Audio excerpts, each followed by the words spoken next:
Amidst the glowing Christmas cheer, inside a modest coffee shop, a lonely billionaire froze at the counter, realizing he had left both his wallet and phone behind. Seeing he couldn't pay the cashier turned cruel, scolding him loudly enough to silence the room, just as shame threatened to consume him. A black woman holding her sweet little girl's hand stepped forward. She softly placed a $5 bill on the counter and whispered, "No one should be left alone on Christmas." Little did she know that simple act of grace would ignite a miracle that changed their lives forever. Before we dive deeper into this story, let us know where you're watching from. And don't forget to subscribe for more heartwarming stories every day.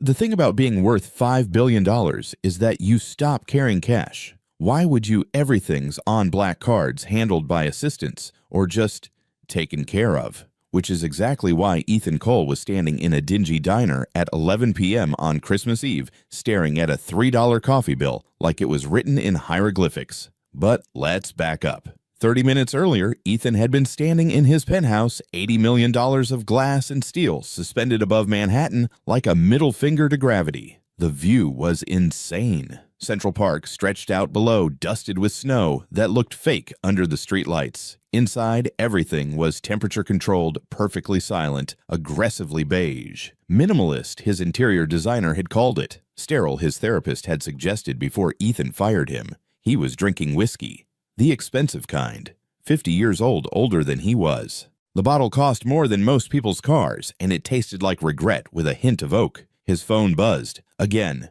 Virtu, of course, custom-made, 15 grand. It had been going off all night. Merry Christmas from the board, quarterly projections from Tokyo, a passive-aggressive text from his VP about the merger timeline. Ethan silenced it without reading. The penthouse was so quiet he could hear his own heartbeat. That's when the walls started closing in. He'd felt this before, that suffocating pressure in his chest, like his ribs were suddenly 2 sizes too small. His therapist, the one before the one he'd fired, had called it a panic response. Ethan called it Tuesday. The fire had been 20 years ago. He'd been 15 home from boarding school for the holidays. His parents had been hosting their annual Christmas party champagne caviar 200 of their closest friends. Ethan had snuck out to meet a girl. When he came back, the house was an inferno. They'd told him later that an electrical short in the antique chandelier had sparked it. His parents died in their bedroom, probably asleep, probably didn't feel anything.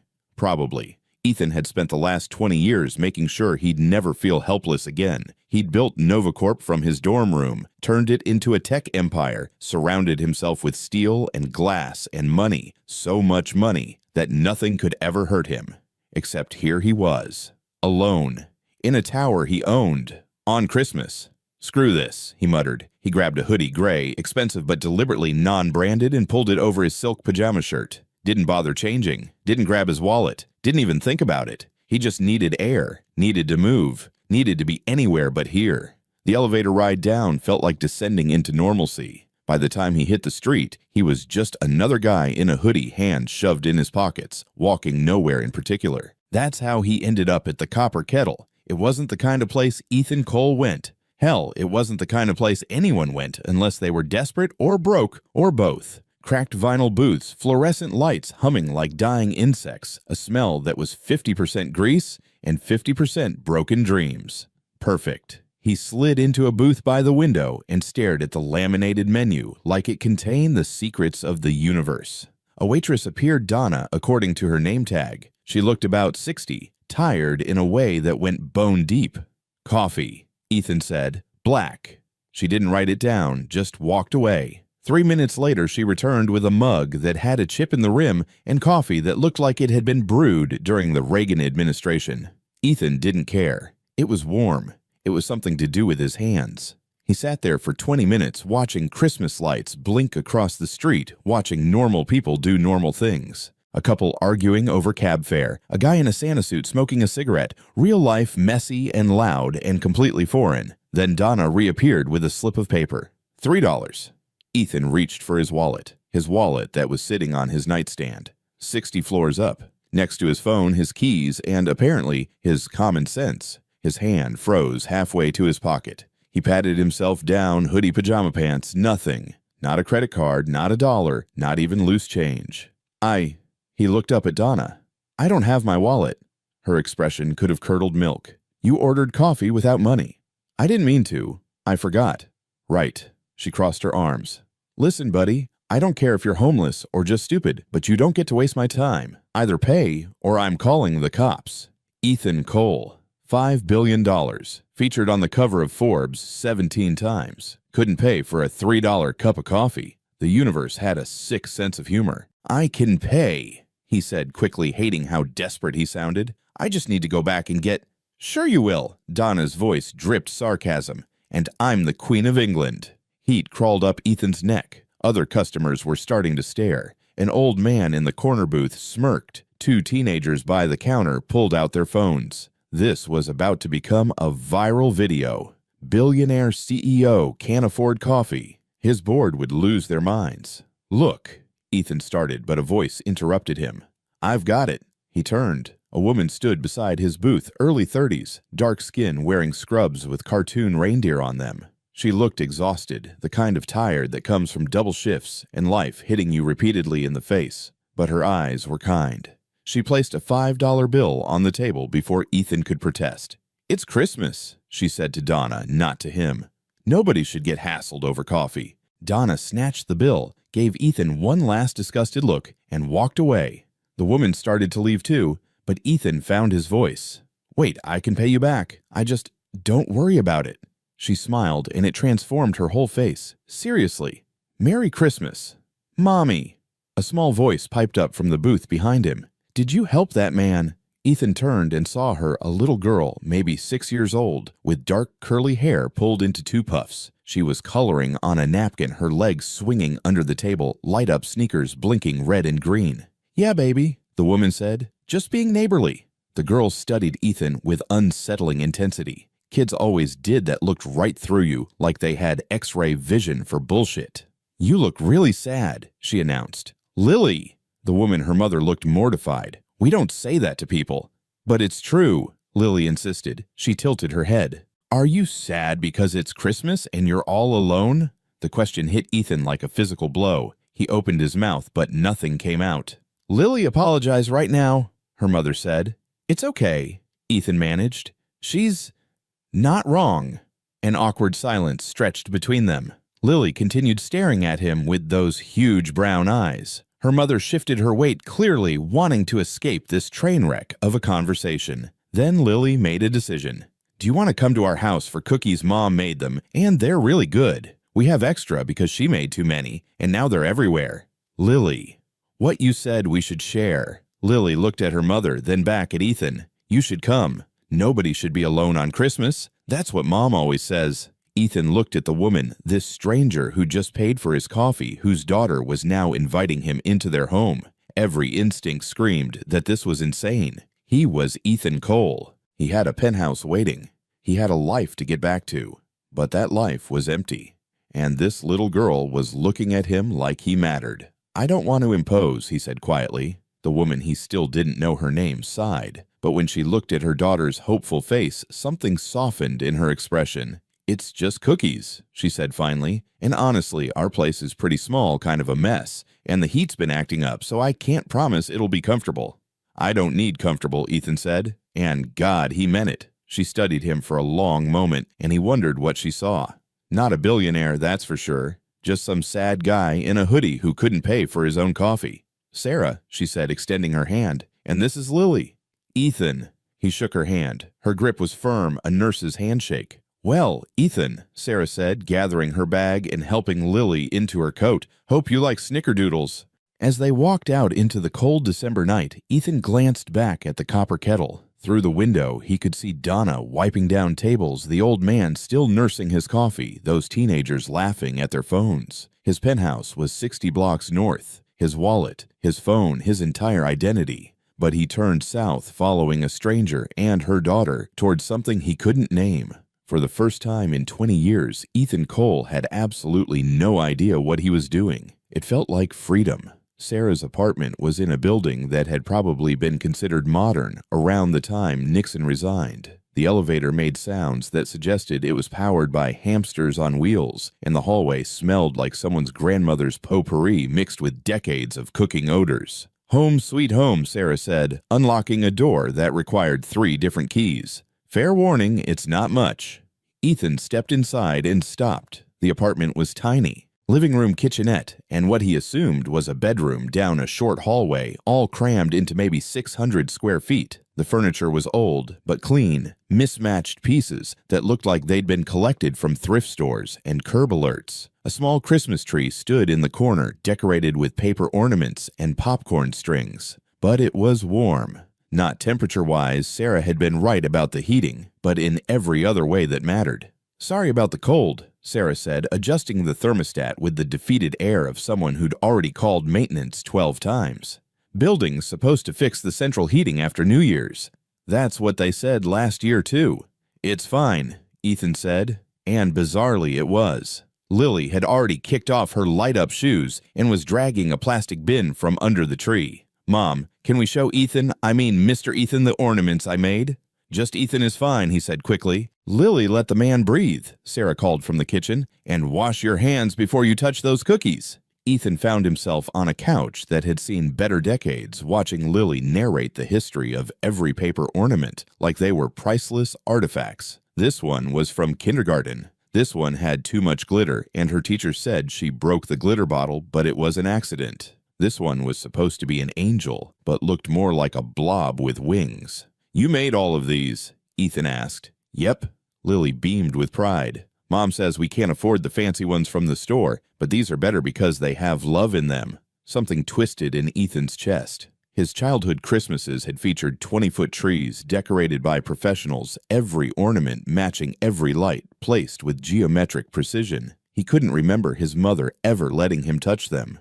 "Your mom's right," he said. "These are definitely better." Sarah emerged from the kitchen carrying a plate of cookies and 3 mismatched mugs. "Hot chocolate protocol," she announced. "Lily, you want to teach Ethan the rules." Lily's face lit up like she'd been asked to present at the UN. She scrambled onto the couch next to Ethan, suddenly very serious. "Okay, so first you have to put exactly 3 marshmallows in. Not 2, not 4. 3. That's the perfect number." 3, Ethan repeated solemnly. "Got it. Then you have to wait exactly 1 minute for them to get melty. If you drink it too fast, you don't get the full marshmallow experience." "The full marshmallow experience," Ethan echoed, fighting a smile. "And then this is the most important part. You have to make a wish before the first sip. It doesn't have to be out loud, but it has to be real. No fake wishes." "How do you know if a wish is fake?" Ethan asked. Lily looked at him like he'd asked why the sky was blue. "You just know. Like if you wish for something you don't really want, that's fake. You have to wish for something that matters." Ethan accepted his mug, chipped with a faded "World's Best Mom" printed on the side, and carefully counted 3 marshmallows. Sarah sat in the armchair across from them, tucking her feet under her, watching her daughter with an expression that Ethan recognized. Love mixed with exhaustion, mixed with the fierce determination of someone fighting a war on too many fronts. "So," Sarah said after a moment, "you gonna tell us why you were sitting alone in a diner on Christmas Eve, or is that too personal?" Ethan stared into his hot chocolate. The marshmallows were melting, turning the surface creamy. "I just needed to get out." "From where?" "My apartment." It wasn't technically a lie. "Must be some apartment if you'd rather be at the Copper Kettle," Sarah said dryly. "That place is basically where hope goes to die." "Mom," Lily gasped, "that's mean." "It's accurate, baby." Ethan surprised himself by laughing. "No, she's right. It's terrible. But sometimes terrible is better than empty." Sarah's expression shifted. She got it. He could see it in her eyes, that recognition of someone else who understood loneliness. "Well," she said quietly, "you're not alone tonight." They sat in silence for a moment, sipping hot chocolate. Lily announced that her wish was for a puppy, even though she knew they couldn't have one because the building didn't allow pets, but she wished for it anyway because maybe the rules will change. "What did you wish for, Mom?" Lily asked. Sarah smiled, but Ethan saw the sadness underneath it. "I wished for you to always be this happy." "That's a good wish," Lily declared. Then she turned to Ethan. "What about you?" Ethan looked at them, this woman and her daughter sharing their home and their traditions with a complete stranger. He thought about his penthouse, his empire, his carefully constructed fortress of wealth and isolation. "I wished," he said slowly, "that I could remember what this feels like." What feels like? Lily asked, being part of something. Sarah's eyes met his across the coffee table and something passed between them. Understanding, maybe. Or recognition. Lily, oblivious to the weight of the moment, grabbed a cookie. These are snickerdoodles, their mom's specialty. She makes them every Christmas, and last year she made so many that we had to give some to all the neighbors, and Mr. Peterson from 4B said they were better than his dead wife's, which was super sad, but also a compliment. Lily, Sarah laughed despite herself. We don't tell people that story. Why not? It's true. Ethan took a cookie. It was slightly burnt on the bottom, uneven in shape, nothing like the perfect pastries his personal chef made. He bit into it. It was the best thing he'd ever tasted.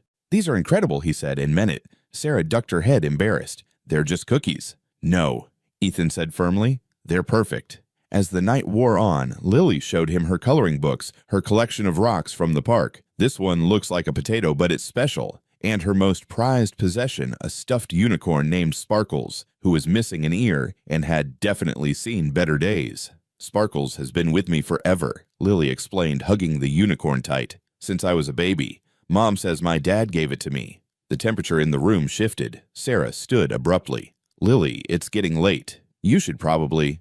Mom always gets sad when I talk about Daddy, Lily said matter-of-factly to Ethan. He died when I was 3. I don't really remember him, but Mom says he was really good at making people laugh. Ethan looked at Sarah, who was standing with her back to them, gripping the edge of the kitchen counter. I'm sorry, he said quietly. Sarah turned around and her eyes were bright but fierce. Don't be. We're doing fine. We're doing more than fine. But Ethan could see the medical bills stacked on the counter, the eviction notice peeking out from under a magnet on the refrigerator marked Final, the wear on Sarah's scrubs, the way her phone screen was cracked, the fact that their Christmas dinner was probably going to be whatever she could stretch from her pantry. They weren't fine. They were drowning. And Sarah was fighting like hell to make sure her daughter never knew it. Do you have family? Ethan asked. Anyone who can help? Sarah's laugh was sharp. My parents disowned me when I married Marcus. He was black. And they made their choice. Haven't spoken to them in 8 years, she shrugged, and Marcus's family is in Georgia struggling themselves. We're on our own, but we're okay. We've got each other. Lily yawned a huge jaw-cracking yawn that she tried to hide behind Sparkles. Bedtime, little miss, Sarah said gently. But Ethan just got here, Lily protested. Ethan can stay a little longer, Sarah said, then glanced at him. If he wants to. I want to, Ethan said immediately. After Lily was tucked into bed, a process that involved 3 stories, 2 glasses of water, and 1 emergency trip to the bathroom, Sarah returned to the living room. She changed out of her scrubs into sweatpants and an oversized t-shirt that said, Nurses call the shots. Sorry, she said, collapsing into the armchair. She's usually asleep by 9, but Christmas has her all wound up. She's amazing, Ethan said. You're raising an amazing kid. Sarah's eyes went suspiciously shiny. Yes, she is. She was quiet for a moment. Her dad would have loved to see who she's becoming. He was so excited when we found out we were having a girl. Said he was going to teach her how to change a tire and throw a punch and never take shit from anyone. What happened? Ethan asked gently. Cancer. Pancreatic. By the time they caught it, she shook her head. 6 months from diagnosis to funeral. The medical bills nearly killed us. Actually, they are killing us. I'm still paying them off. That's not fair, Ethan said. No, Sarah agreed. It's not. But life isn't fair. You just keep swimming right. You keep showing up for the people who need you. She looked at him, then really looked at him. So, what's your story, Ethan? And don't tell me you're just some guy. Nobody sits alone in a diner on Christmas Eve unless they're running from something or missing something. Ethan had spent 20 years perfecting his public persona, the ruthless CEO, the visionary entrepreneur, the man who'd turned tragedy into triumph. He had speeches prepared, sound bites ready, a carefully crafted narrative. But sitting in this cramped apartment with its broken heating and paper ornaments, none of that felt right. I lost my parents when I was 15, he said. House fire. I wasn't home. Sarah's hand went to her mouth. Oh my God. I spent the next 20 years making sure I'd never feel that helpless again. I built walls, high ones, and I filled my life with things that couldn't burn, couldn't die, couldn't leave me. He laughed bitterly. Turns out you can own the whole world and still be completely alone. Is that what you want? Sarah asked. To not be alone. I don't know what I want anymore, Ethan admitted. I thought I did. I thought success meant safety. But tonight, sitting in that diner, I realized I couldn't even remember the last time someone did something kind for me without wanting something in return. I don't want anything from you, Sarah said firmly. I know. That was what made it precious. That's why it meant something. They talked for hours. Sarah told him about nursing school, about pulling double shifts at the hospital, about the elderly patient who'd left her a rosary in her will because Sarah had been the only one who'd held her hand at the end. Ethan told her about his first startup, about sleeping in his car, about the moment he'd made his first million and realized it didn't fill the hole inside him. He didn't tell her who he was. Ethan Cole, CEO of Novacorp, stayed 60 floors above them in a penthouse. Here he was, just Ethan, just a guy who forgot his wallet and got lucky enough to meet someone who still believed in kindness. Around 2 a.m., he stood to leave. I should go. You have to work tomorrow. Actually, I'm off through New Year's, Sarah said. Miracle of miracles. Then maybe. Ethan hesitated. Maybe I could come back. Help out around here. I noticed the kitchen faucet drips, and that loose floorboard by the door is a safety hazard. Sarah raised an eyebrow. You fix faucets. I can learn, Ethan said, which was insane. He had people for this. He had people who had people for this. But Sarah smiled. Okay, yeah, Lily would love that. At the door, Ethan paused. Thank you for tonight. You didn't have to. Yes, I did, Sarah interrupted. That's what people do. We help each other. Ethan walked home in the freezing December air, and for the first time in 20 years, he didn't feel cold. Ethan returned to his penthouse at 3 a.m., but he didn't sleep. He sat on his $10,000 couch, still wearing his hoodie that smelled like Sarah's apartment cinnamon and vanilla and life, and stared at the city below. Everything looked different now. Or maybe he was different. At 7 a.m., his phone started ringing. Marcus, his assistant, with the morning briefing. Ethan let it go to voicemail, then his VP of operations, then his PR director, then the head of his legal team. He ignored them all. Instead, he did something he hadn't done in 15 years. He went to a grocery store, not a gourmet market or a specialty shop, but an actual regular grocery store, the kind with harsh fluorescent lights and shopping carts that pulled to the left. He walked the aisles like an anthropologist studying a foreign culture. Pancake mix, eggs, milk, maple syrup, coffee that didn't cost $50 a pound, a bouquet of flowers from the refrigerated section that cost $9.99 and looked slightly wilted. The cashier was a teenager with purple hair and a name tag that said Bex. You need a bag, they asked, already looking bored. Yes, please. That'll be $42.60. Ethan pulled out his black Amex the card with no limit, the one that made salespeople's eyes light up. Bex swiped it without interest, handed him the receipt. Happy holidays. It was the most normal transaction of Ethan's adult life, and it felt revolutionary. He showed up at Sarah's apartment at 9 a.m. with his grocery bags ready to make breakfast. She answered the door in her pajamas, hair wrapped in a silk bonnet, looking confused and adorable. Ethan, what are you? I'm making Christmas breakfast, he announced. As a thank you for last night. Sarah blinked. You don't have to. I want to. Do you even know how to cook? How hard can it be?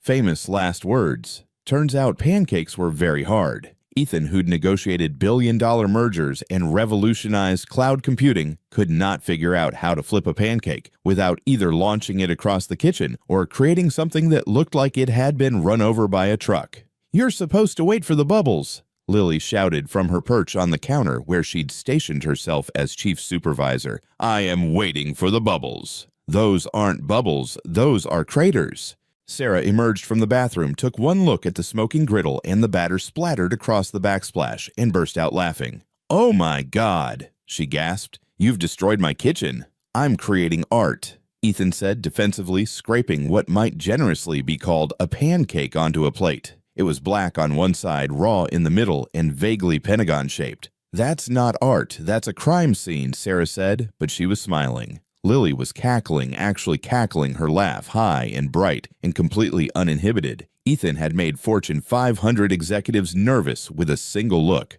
but this 6-year-old was literally crying with laughter at his pancake skills, and he loved it. He loved every second of it. "Okay, move over, Gordon Ramsay," Sarah said, hip-checking him away from the stove. "Let me show you how it's done." For the next hour, they worked together in the tiny kitchen. Sarah taught him the proper pancake technique while Lily narrated like a sports commentator. And Ethan attempts the flip. Oh no, it's stuck to the ceiling. That's gotta hurt his score. By the time they sat down to eat, Ethan had managed to create exactly 2 pancakes that were actually edible. He was absurdly proud. "These are delicious," Lily declared, drowning hers in syrup. "You're just saying that to be nice," Ethan said. "No, she's saying it because she's 6 and doesn't know any better," Sarah teased. "These are mediocre at best." "I'll take mediocre." Ethan cut into his pancake. "This is the first thing I've cooked in." "Actually, I don't think I've ever cooked anything." Sarah stared at him. "Ever. I had boarding school cafeterias, then college meal plans, then." He trailed off, realizing he'd almost said private chefs. "Then I just ate out a lot." "That's sad," Lily announced. "Lily!" Sarah scolded, but Ethan laughed. "No, she's right. It is sad." After breakfast and the 40-minute cleanup operation required to restore the kitchen to livability, Lily dragged Ethan to the living room for what she called present time. Ethan's stomach sank. He hadn't brought gifts. Why would he? He hadn't known he'd be spending Christmas with them. "I didn't bring anything," he said to Sarah quietly. "I'm sorry, I should have." "Relax," Sarah whispered back.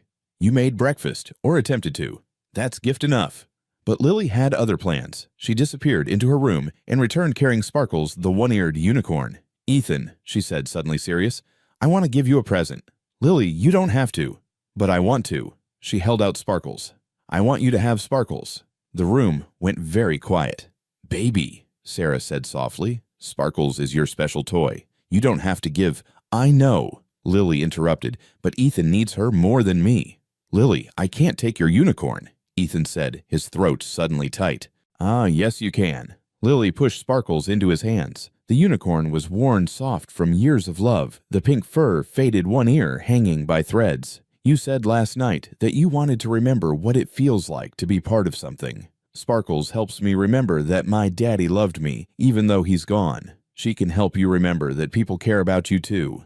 Ethan looked down at the stuffed unicorn in his hands. This toy was probably worth $5 new. Now it was worth nothing monetarily, but a 6-year-old was giving him her most precious possession because she thought he needed it. He'd never received a more valuable gift in his life. "Lily," he said, and his voice cracked, This is the nicest thing anyone's ever done for me." "You're welcome," Lily said simply, "but you have to take really good care of her, okay? And maybe if you get lonely, you can hug her, and it'll help." Sarah was crying silently, tears streaming down her face. Ethan felt his own eyes burning. "I promise," he managed to say. "I'll take perfect care of her." Lily beamed. "Good. Now can we watch Christmas movies Mom said we can watch 3? The rest of the day blurred into a montage of normalcy that Ethan had never experienced. They watched Elf Home Alone and The Polar Express. They made popcorn in the microwave that burnt on one end and was unpopped on the other. Lily fell asleep halfway through the third movie, sprawled across both of them on the couch. "We should put her to bed," Sarah whispered, but neither of them moved. Lily was warm and solid between them, breathing deeply, completely trusting. Ethan couldn't remember the last time he'd been this still, this present. "She doesn't do this with just anyone," Sarah said quietly. "Give away Sparkles. She must really like you." "I really like her too," Ethan said. "Both of you." Sarah looked at him, and something shifted in her expression. "Ethan, what's your last name?" He froze. This was it, the moment where he'd have to lie or tell the truth and watch everything change. "Does it matter?" he asked instead. "I guess not," Sarah said slowly. "But I realized I invited a stranger into my home, and I don't even know your full name. My mother would be horrified. Well, she's already horrified by most of my life choices, but still." "It's Cole," Ethan said. "Ethan Cole." He watched her face for recognition. Cole, Novacorp, Forbes covers, billionaire CEO. Nothing. Sarah smiled. "Nice to officially meet you, Ethan Cole. I'm Sarah Mitchell, and you've already met the boss." She nodded at Lily. She had no idea. She'd looked at him and seen just Ethan, some lonely guy in a hoodie who couldn't make pancakes. Not his net worth. Not his empire. Just him. It was the most seen and the most invisible he'd ever felt all at once. I should probably get going, Ethan said, even though every cell in his body wanted to stay. Probably. Sarah agreed, but she didn't sound convinced. He stood carefully, trying not to wake Lily. Sarah walked him to the door, hovering in that awkward space between hug and handshake. Thank you for today, Ethan said, for letting me be part of your Christmas. Thank you for the pancake disaster, Sarah replied. It'll be a story Lily tells for years. I'll come back tomorrow, Ethan said. Fix that faucet, if that's okay. More than okay. Sarah paused. You know, for a guy who showed up without a wallet, you're pretty handy to have around. Ethan looked down at sparkles still clutched in his hand. I'm the lucky one.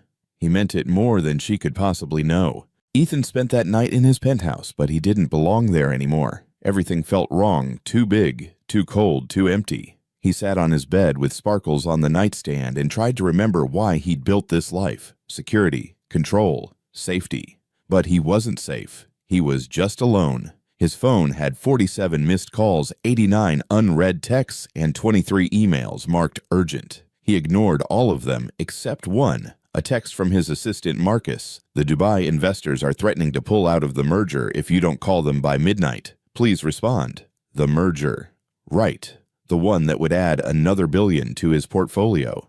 The one he'd spent 2 years negotiating. It felt like it had happened to someone else. Ethan picked up sparkles, held the worn unicorn close, and for the first time since he was 15 years old, he let himself cry. The next morning, he called Marcus. Thank God, Marcus breathed. Where have you been? We've been trying to reach you for 2 days. The board is losing their minds. Dubai is threatening to walk, and Henderson is spreading rumors that you've had a breakdown. Tell Henderson he's fired, Ethan said calmly. Silence. Then, sir, and tell the board I'll be working remotely for the next week. Dubai can wait. Dubai can't wait. They want a commitment by...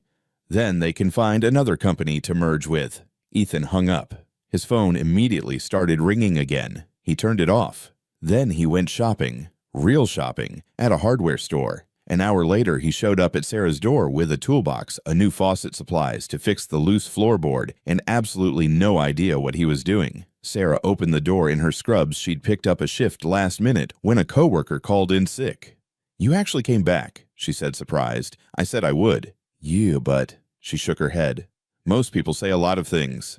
I'm not most people. As soon as the words left his mouth, Ethan realized how arrogant they sounded. I mean, it's okay. I get it. Sarah grabbed her bag. Lily's in her room. I should be back by 6. There's leftovers in the fridge if you guys get hungry. And Ethan. She paused at the door. She really loves having you around. Just don't make promises you can't keep, okay? The door closed behind her and Ethan was alone with a 6-year-old and a toolbox. How hard could it be? Very hard, it turned out. The faucet repair required YouTube tutorials, 3 trips to the hardware store for parts he'd forgotten, and at one point, water spraying everywhere, while Lily screamed with laughter, and Ethan swore in words he immediately apologized for using. It's okay, Lily assured him. Mom says worse when she stubs her toe. Don't tell your mom I swore. I won't, but it'll cost you. Ethan raised an eyebrow. Blackmail, you're 6. I'm 6.5, and I want ice cream. Deal.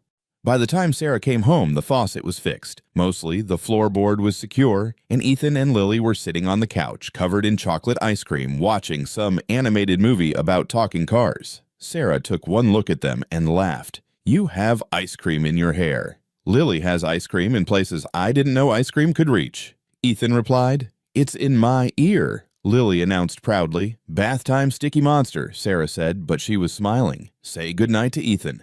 Good night, Ethan. Lily hugged him hard enough to crack ribs. You're coming back tomorrow, right? If your mom says it's okay. Mom, is it okay? Sarah met Ethan's eyes over Lily's head. Yeah, baby, it's okay. This became the pattern. Ethan showed up every day. He learned to make grilled cheese without burning it. He helped Lily with her reading homework. He fixed things around the apartment, the loose cabinet door, the running toilet, the window that wouldn't quite close. He didn't tell them about the voicemails from his lawyers, the increasingly panicked emails from his board, the text from his VP that simply said, "What the hell is happening?" He didn't tell them about Novacorp's stock dropping 3 points because of rumors about his absence. He didn't tell them who he was, because here in this cramped apartment with broken heating and paper ornaments, he was just Ethan.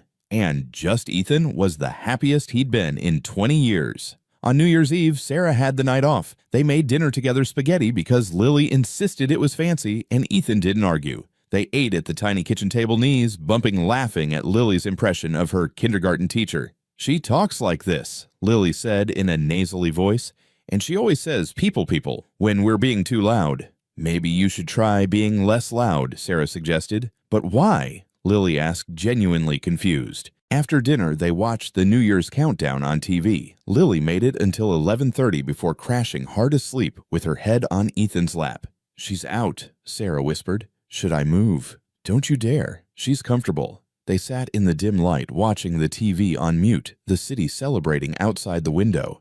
"Can I ask you something?" Sarah said quietly. "Anything. Why don't you ever talk about your life, your job, your family, where you actually live? You just show up here every day like you have nowhere else to be." Ethan's heart hammered. "Would it change things if you knew?" "I don't know," Sarah said honestly. "Maybe, but I'd like to know anyway." He could tell her. "Right now, I'm Ethan Cole, CEO of NovaCorp, worth $5 billion, and I've been lying to you this whole time." But Lily stirred in her sleep, making a small sound, and Ethan couldn't do it, couldn't risk shattering this perfect fragile thing they'd built. "I work in tech," he said, which was true. "And I don't have family, which you already know. And I live," he gestured vaguely north, "uptown." "Yeah, uptown." Sarah studied his face. She knew he was holding back. He could see it in her eyes, but she let it go. "Okay," she said. "But Ethan, whatever you're running from, you can't hide forever." "I'm not hiding," he said. "I'm right here." "Are you, though?" The question hung in the air between them. Before Ethan could answer, the TV erupted with the countdown. 10, 9, 8. "We should wake her," Sarah said. 7, 6, 5. "Lily, baby, wake up. It's almost midnight." 4, 3, 2. Lily opened her eyes, groggy and confused. "Is it New Year's 1?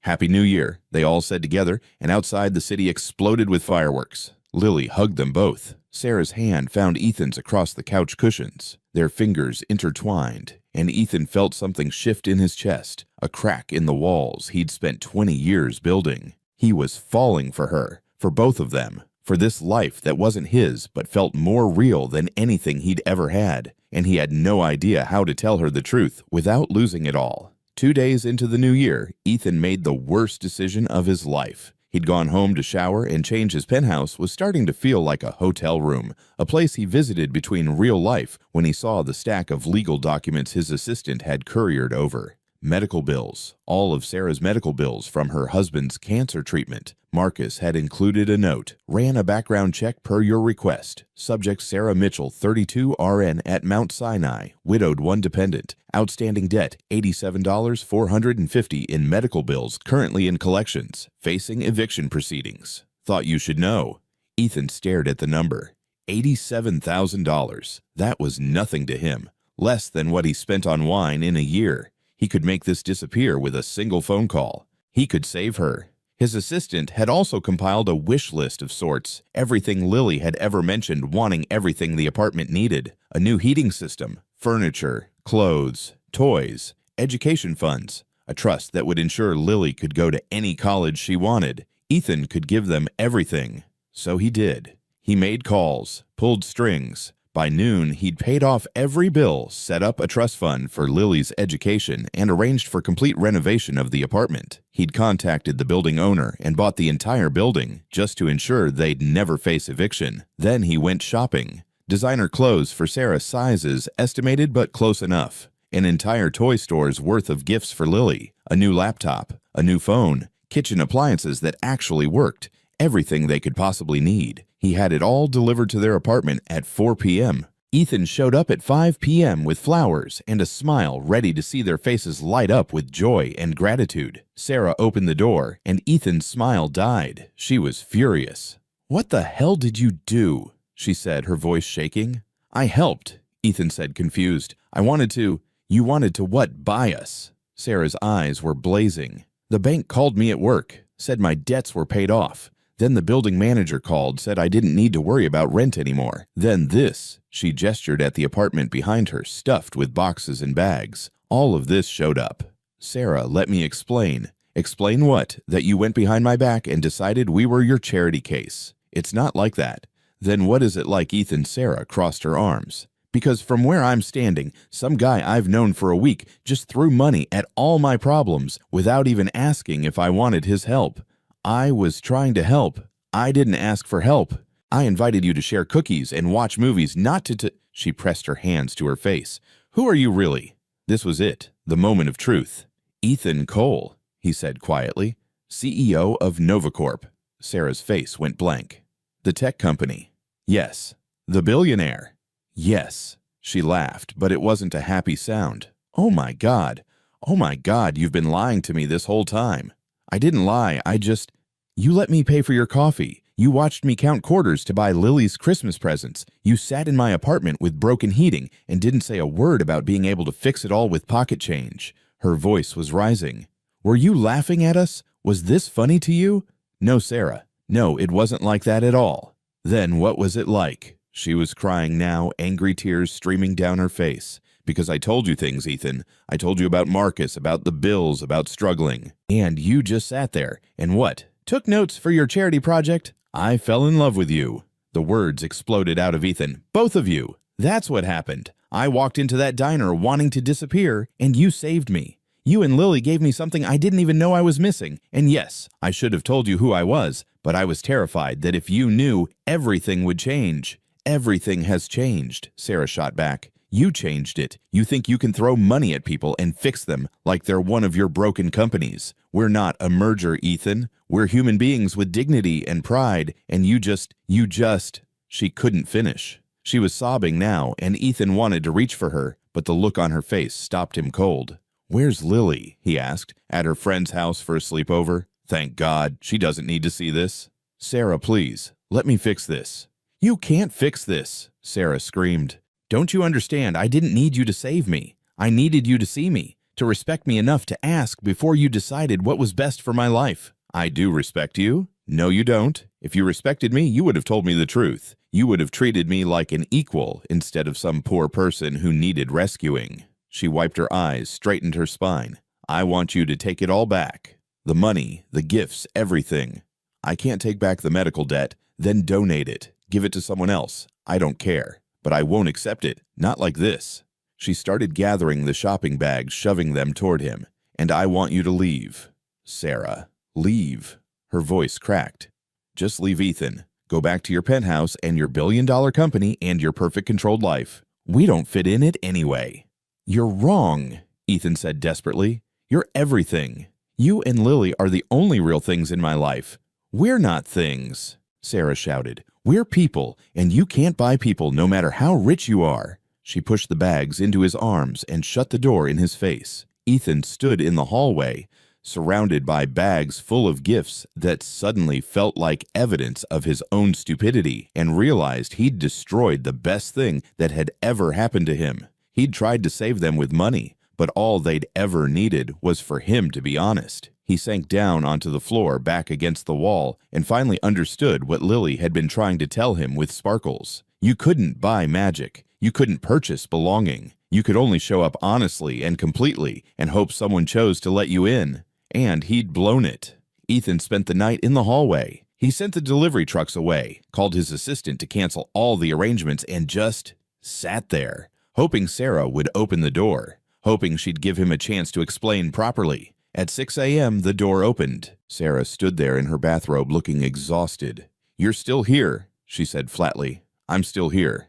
Ethan's voice was hoarse. He hadn't moved in 13 hours. That's really stupid. Probably.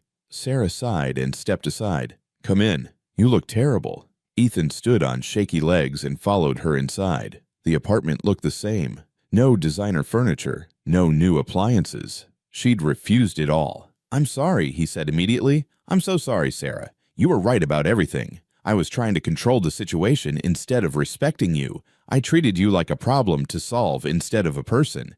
Yeah, Sarah said. You did. I don't know how to do this, Ethan admitted. Any of this. Normal relationships, normal life. I've spent 20 years building walls, and I don't know how to take them down without everything collapsing. Sarah poured 2 cups of coffee and handed him one. They sat at the small kitchen table, the same one where they'd eaten spaghetti, and laughed. I need you to understand something, Sarah said carefully. I've been taking care of myself and Lily since Marcus died. Every bill I paid, every shift I worked, every time I figured out how to make it work. That was me being strong. That was me surviving. When you swooped in and paid everything off without asking, you took that away from me. I wasn't trying to. I know.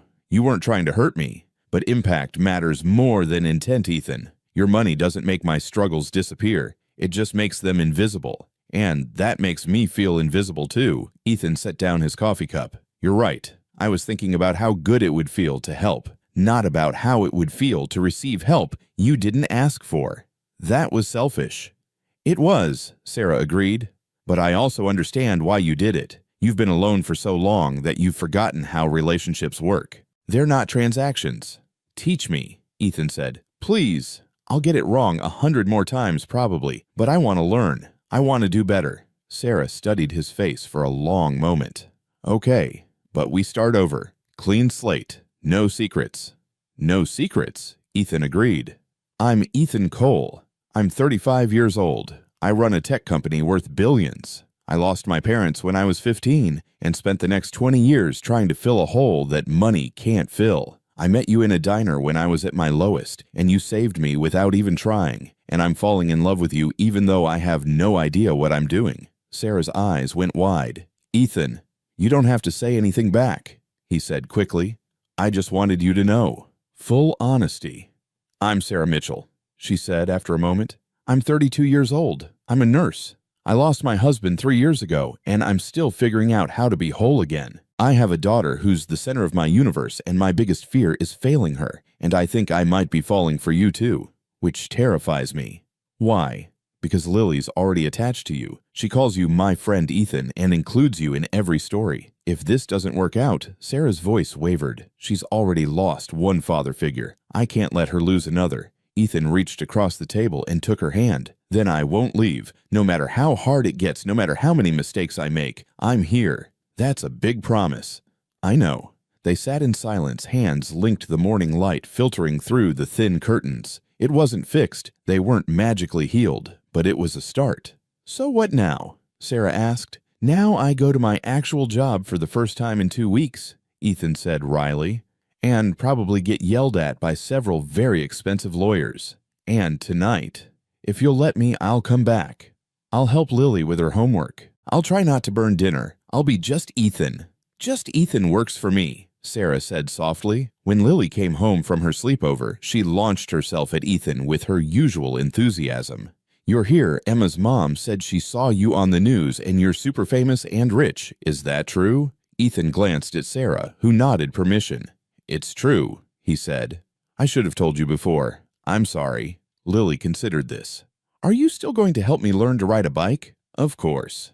Then who cares if you're famous? She shrugged and ran off to her room. Sarah smiled.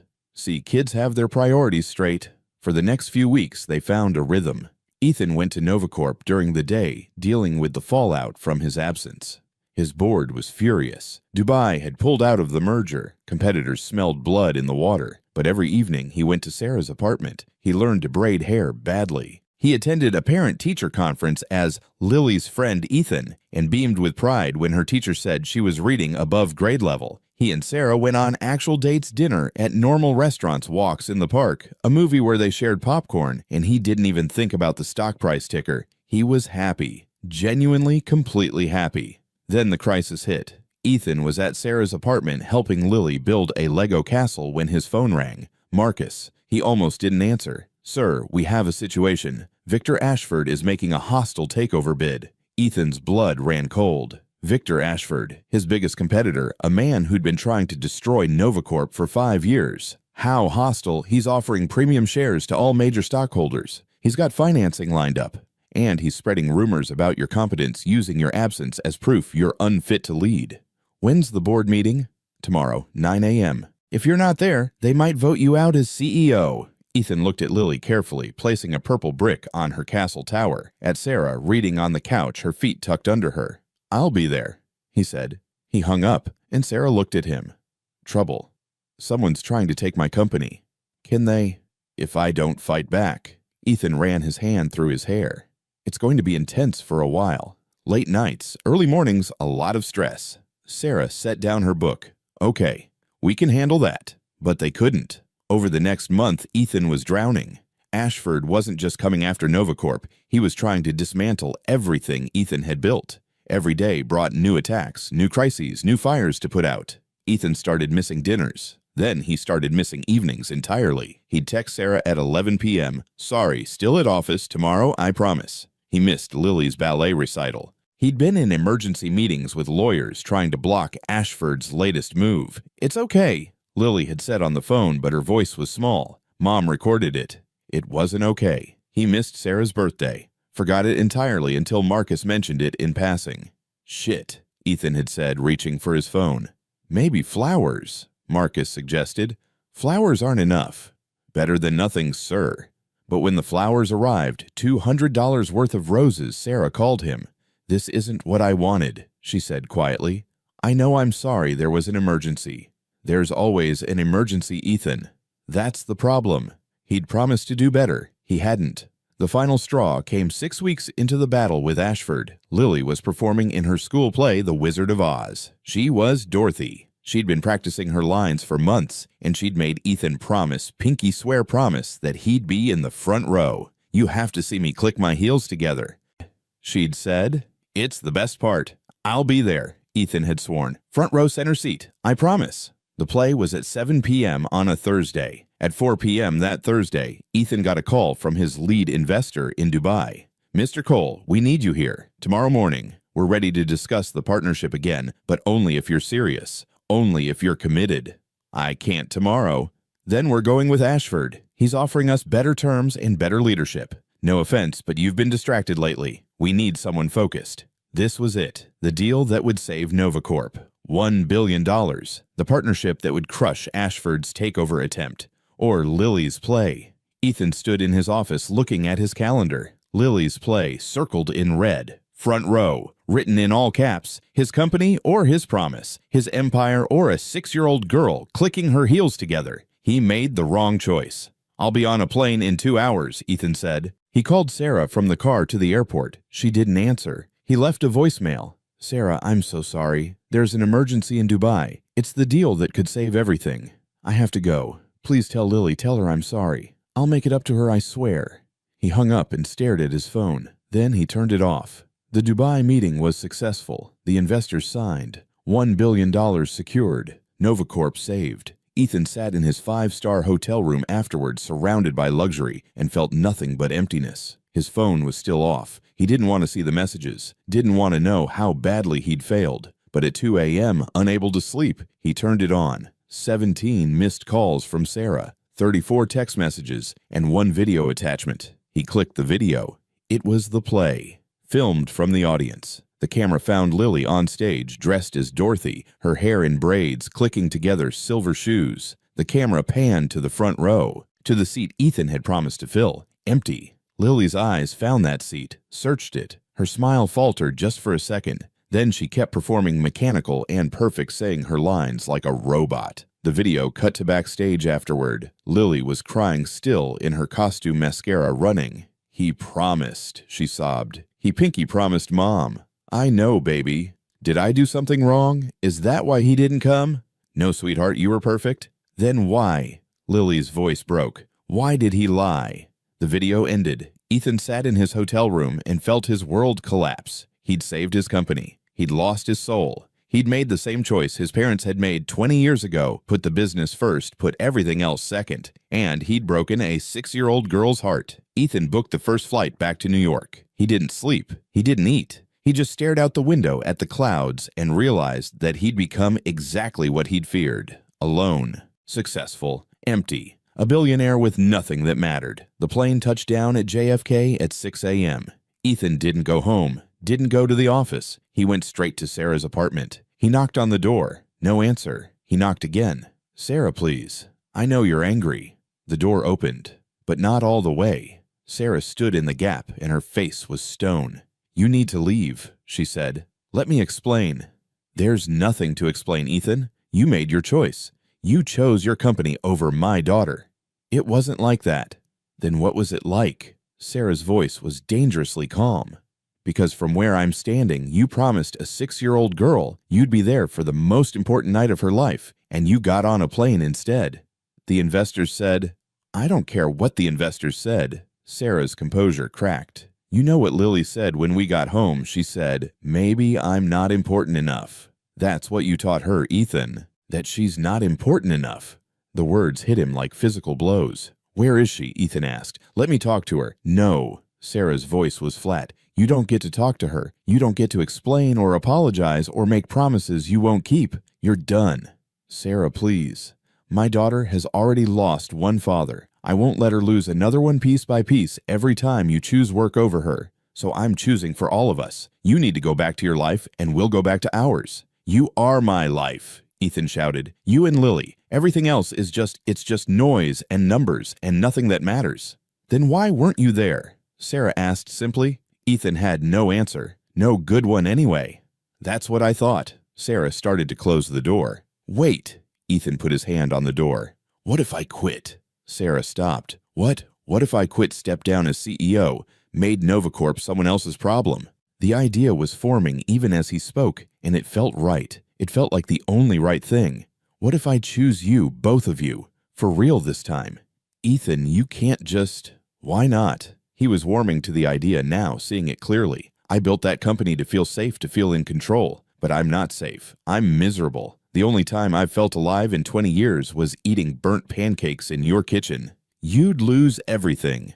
"I'd lose nothing that matters." Ethan was practically shouting now. "I have $5 billion, Sarah. I could lose 90% of it and still never need to work another day. But I can't lose you. I can't lose Lily. I already know what that feels like, and I can't survive it again." Sarah's eyes were shining with tears. "You can't make this decision based on us. You'll regret it." "The only thing I regret is getting on that plane." Ethan pulled out his phone.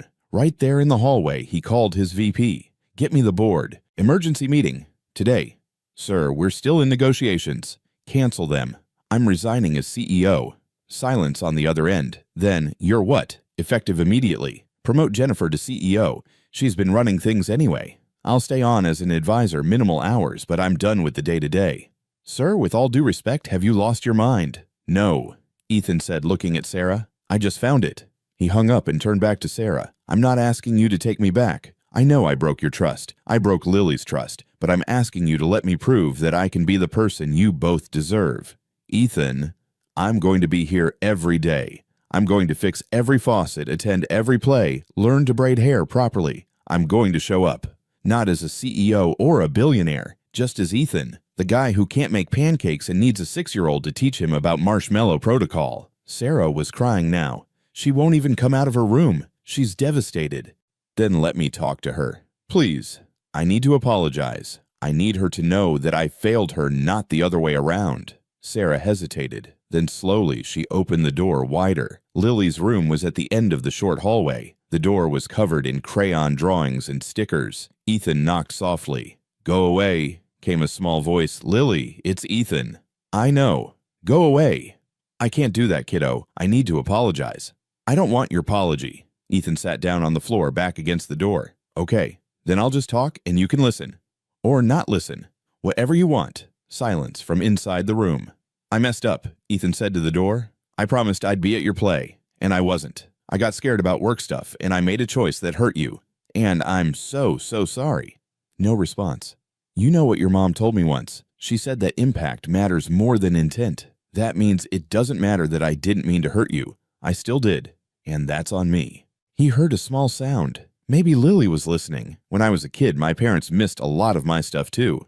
They were always busy with work, always had something more important. And you know what that taught me? It taught me that I wasn't worth showing up for." The door opened a crack. Lily's eye appeared in the gap, red from crying. "That's how you feel now, isn't it?" Ethan asked gently. "Like maybe you're not important enough." Lily nodded, and fresh tears spilled down her cheeks. "Well, you're wrong," Ethan said. "You are the most important person in the world. You and your mom. And I'm the idiot who forgot that for a minute." "You forgot for a whole day," Lily said, her voice wobbling. "You forgot me for money." "You're right, I did. And that makes me the stupidest person alive." Ethan pulled sparkles out of his jacket pocket. He'd been carrying the unicorn everywhere since Lily gave it to him. But you know what? I'm done being stupid. I quit my job. Lily's eyes went wide. You what? I quit. I told them I'm not the boss anymore because being a boss is boring, but being your friend is the best thing I've ever done. Really? Really? I'm going to be here every day. I'm going to help you with homework and teach you to ride a bike and watch you in every single play from now until you're too embarrassed to have me in the audience. I won't be embarrassed, Lily said, even when you're a teenager. Even then. Lily opened the door fully. She was still in her Dorothy costume like she'd refused to take it off. Do you promise for real this time? For real this time. Ethan held out his pinky.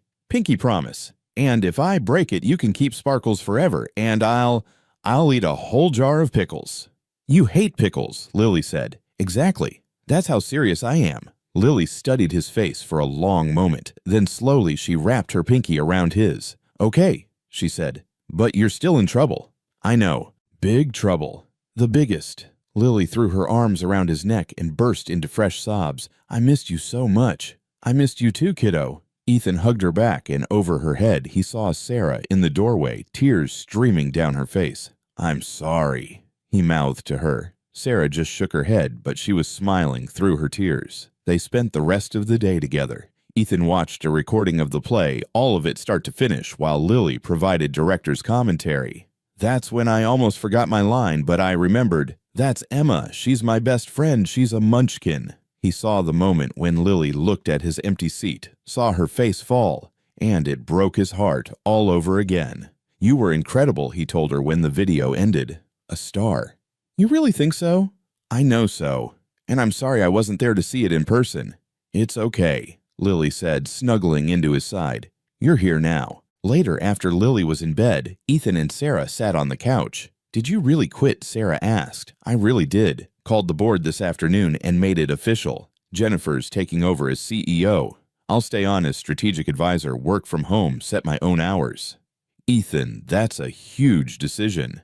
It's the right decision, Ethan said firmly. I've spent 20 years building a company. I want to spend the next 20 building a life. Sarah took his hand. You know this doesn't fix everything, right? Trust takes time to rebuild. I know. I'll take however long it takes. And you have to understand Lily comes first, always. If there's ever a choice between her and work.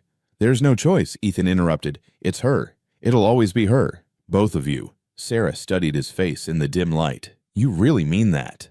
With everything I am. She leaned in and kissed him, soft and tentative and full of possibility.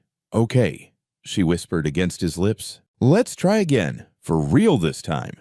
For real this time, Ethan agreed. From down the hall came a loud whisper. Are you guys kissing? That's gross. They broke apart, laughing. Go to sleep, Lily, Sarah called. I am sleeping.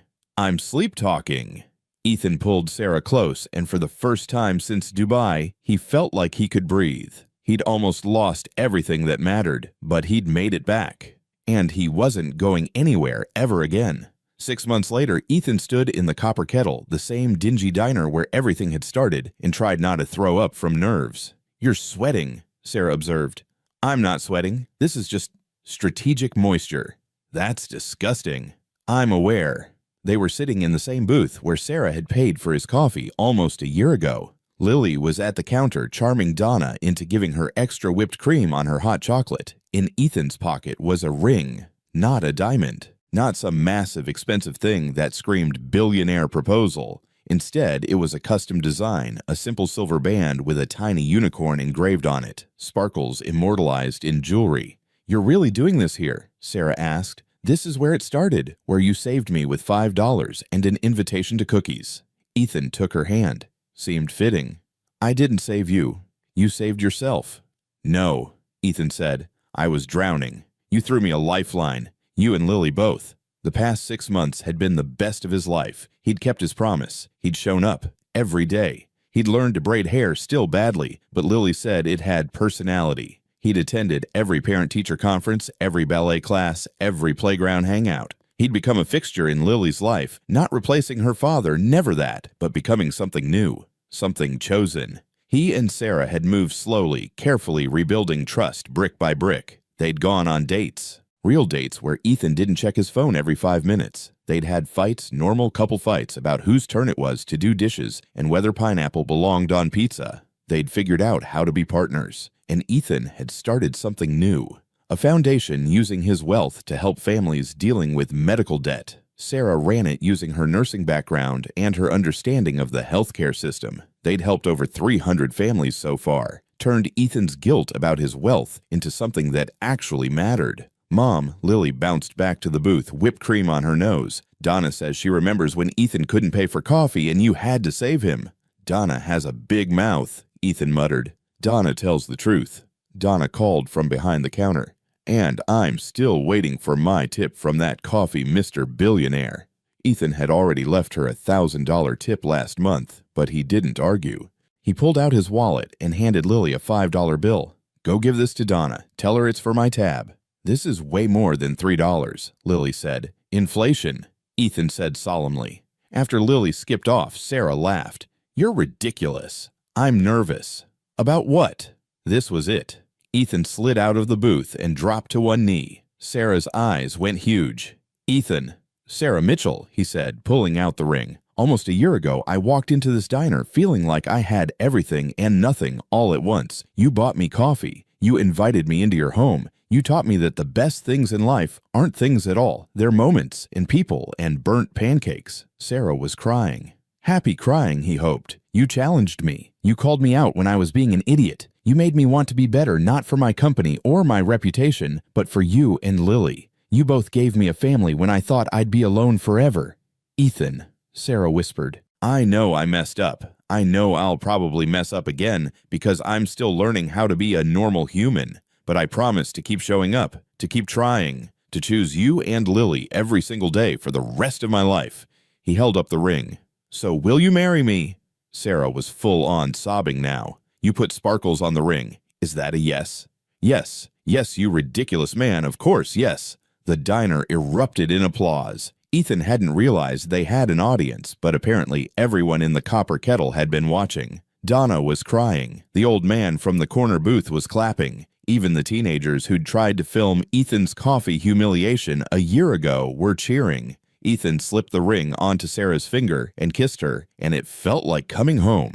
I knew it. Lily's voice carried across the entire diner. I told you he was going to marry Mom. Sarah and Ethan broke apart laughing as Lily launched herself at them both. Does this mean you're my dad now? Lily asked Ethan. If you want me to be, Ethan said carefully. I know I'm not your real dad. You're my bonus dad, Lily declared. Like a bonus level in a video game. Extra fun. Bonus dad. Ethan repeated, his voice thick. I like that.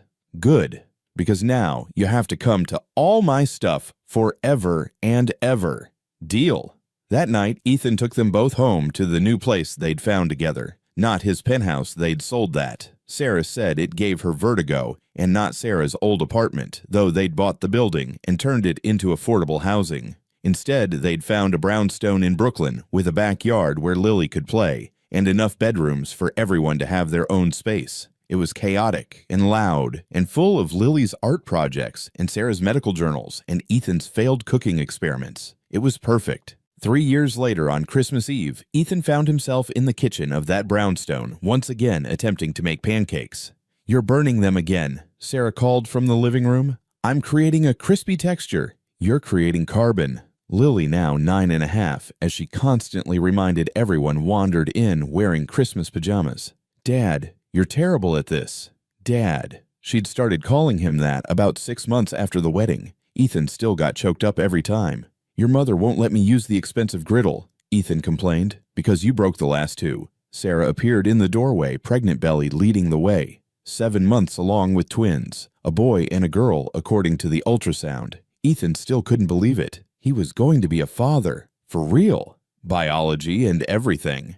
I'm going to be so outnumbered, he'd said when they found out. You're already outnumbered, Sarah had replied. Now, watching Sarah waddle to the kitchen table and Lily try to salvage his pancake disaster, Ethan felt a wave of gratitude so intense it almost knocked him over.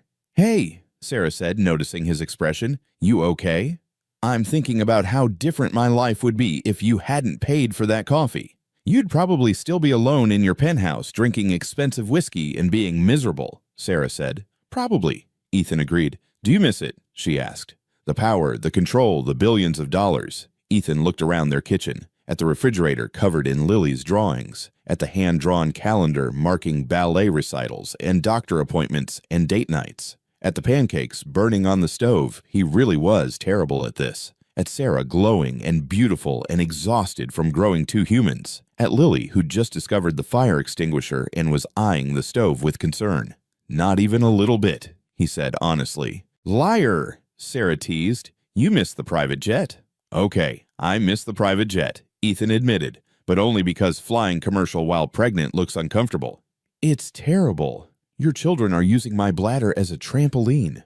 Our children, Ethan corrected, and his heart swelled saying it. Later, after they'd eaten the salvageable pancakes and thrown out the burnt ones, they sat in the living room. The Christmas tree covered in Lily's handmade ornaments, and a few fancy ones they'd collected together twinkled in the corner. Lily was curled up between them, reading a book about wizards. Dad, she said without looking up. Yeah, kiddo. When the twins come, you're still going to have time for me, right? Ethan pulled her close. Always. You're the one who taught me how to be a dad in the first place. I'm counting on you to help me with the twins. I'm gonna be the best big sister ever, Lily declared. You already are the best everything, Ethan said. Sarah leaned her head on his shoulder. Remember when you asked me at New Year's if I missed you being CEO? I remember you saying I'd probably regret quitting. I was wrong, Sarah said quietly. This life, our life, it's everything. Ethan kissed the top of her head. It's everything I never knew I needed. Outside, snow started to fall. Inside, the fire crackled. Lily fell asleep on the couch, book sliding out of her hands. Sarah dozed off too, breathing softly against Ethan's shoulder. And Ethan stayed awake, holding his family, marveling at how a $5 coffee and a little girl's kindness had saved his life. His phone buzzed. A text from Marcus, now a friend instead of just an assistant. Merry Christmas. Nova Corp stock hit an all-time high today. You sure you don't want to come back? Ethan looked at Sarah's sleeping face. At Lily's hand clutching sparkles, she still slept with the unicorn, now more patched than original. At the twin heartbeats visible on Sarah's belly, he typed back, I'm already exactly where I need to be. Then he turned off his phone, because some things were more valuable than stock prices. Some things couldn't be bought or sold or negotiated. Some things like burnt pancakes and ballet recitals and the trust of a 6-year-old who'd taught a billionaire what magic really meant were priceless. Ethan Cole had spent 20 years building an empire, but he'd spent the last 3 building a home. And there was no comparison. The empire was impressive. But the home was everything. Join us to share meaningful stories by hitting the like and subscribe buttons. Don't forget to turn on the notification bell to start your day with profound lessons and heartfelt empathy.